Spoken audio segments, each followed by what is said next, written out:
Abang nak beli apa? Saya nak beli tali gitar je. Dah beli ke belum?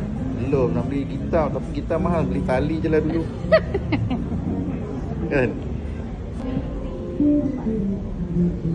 Along nak beli apa kat sini?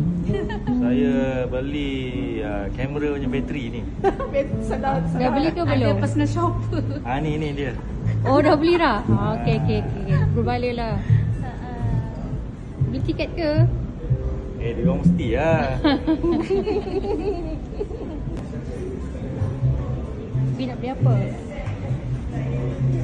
Kau kalau nak beli semua lah beli. Main ni bila anda tahu? Mahal ke murah, Bi? Betul lah, standard dia.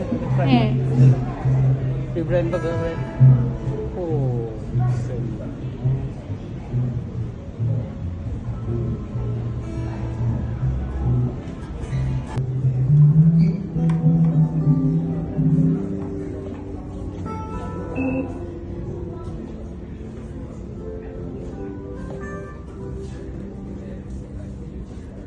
Kak beli apa kak?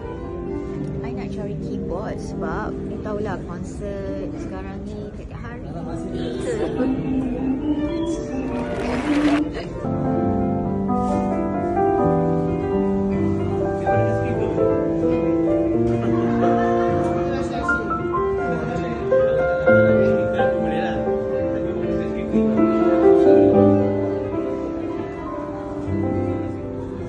Abang buat apa ni?